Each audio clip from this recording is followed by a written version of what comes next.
of the blood we left from stone and earth. Red is the color of the ink we use to claim its worth. Gray is the color of the Hispanics we're living in. Green is the color of the fuel for the fire my hope runs thin. We need a worldwide revolution, retribution, restitution, revolution. All right, well, thank you for everybody for coming to Ottawa. The last time we were here, it was an amazing turnout. And we've had to travel all over Ontario to talk. And thank God people are in our hometown here so that they can hear our voices. So thank you, everybody. Stand up, Canada! Come on! Okay, so Shirley and I, Stand Up Canada, we're both here to talk to you today.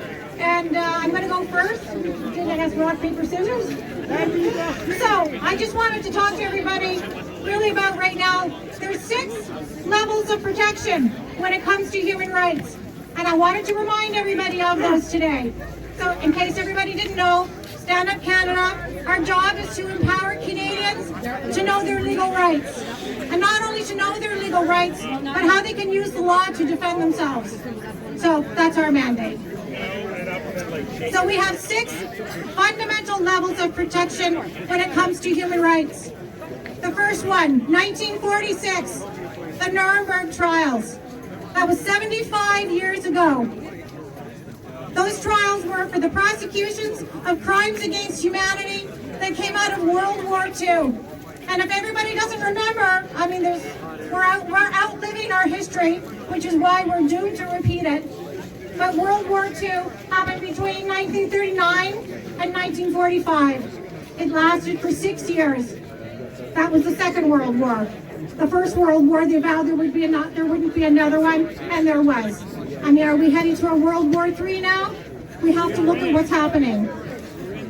So out of World War II exactly came those Nuremberg trials, and they said, never again in our humanity will we stand for crimes against people, against humans. Second one is 1948, the United Nations Declarations of Human Rights. That was 73 years ago. That was also as a result of World War II. Again, they formed their universal declaration to say never again will we ever have these atrocities committed to humans. They set out for the first time ever that fundamental human rights would be universally protected. And they said that they would be equal and inalienable rights for members of the human family, which would be the foundation based on freedom, justice, and peace in the world. Now, the word inalienable, that was the first time that word was being used, and that was 73 years ago. What does that mean? Does anybody know? That's a very empowering word, but it just slips right on by. Inalienable means they're natural rights that no one can give you and no one can take away. That means the government doesn't give us rights, and they don't have rights. They don't take those rights away because they're natural to us. They're God-given rights. They're not rights from a piece of paper. That's right. Exactly. They also said never again. Yes, they also said never again. And with the United Nations, they also stated that those who arbitrarily took those rights away possess no moral authority. We're seeing the same thing happening in 2020 and 21. The third set of rights, 1960, the Canadian Bill of Rights, 61 years ago. Canada jumped in and said, wow, we better start doing something for our citizens here, our Canadians. So they did. They created a Canadian Bill of Rights for all Canadians. And in the first line, they were affirming that the Canadian nation is founded upon the principles that acknowledge the supremacy of God. Amen. The dignity and worth of the human person, and the position of the family in a society of free men and free institutions. Affirming also that men and institutions remain free only when the freedom is founded upon respect for moral and spiritual values and the rule of law.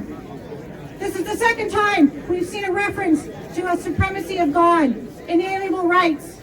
Were they onto the right? Were they onto the right picture? Rights don't come as a result of somebody putting a piece of paper to pen or pen to paper. Rights come from somebody, the higher force. We are all born with our own natural rights. Yes. And our legislation at that time was acknowledging it and respecting it. Gatherings will never be illegal. That's right, brother. The fourth fundamental human rights protection, 1982, our Canadian Charter of Rights and Freedoms. That's 39 years ago. The same preamble. Whereas Canada is founded upon the principles that recognize the supremacy of God and the rule of law. 1990, the Police Services Act. That's 31 years ago. They have a Declaration of Principles, which is under Section 1.2, and everybody needs to look this up and become very aware of that, because I know that this is very dear to the police.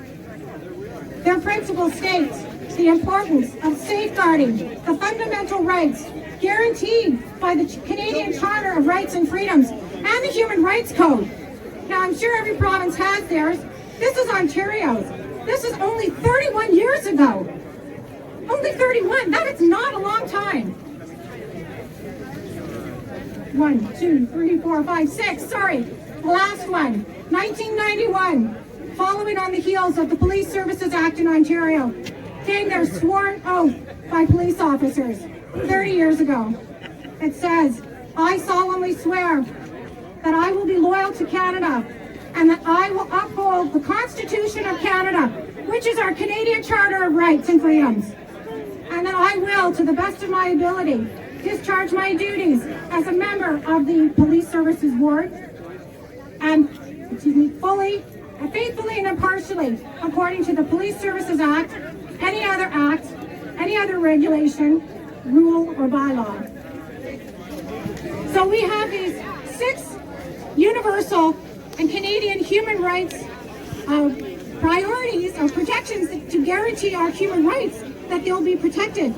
But yet in 2020 and now 21, they're being wiped out by provincial legislations, by medical mandates. How is this possible?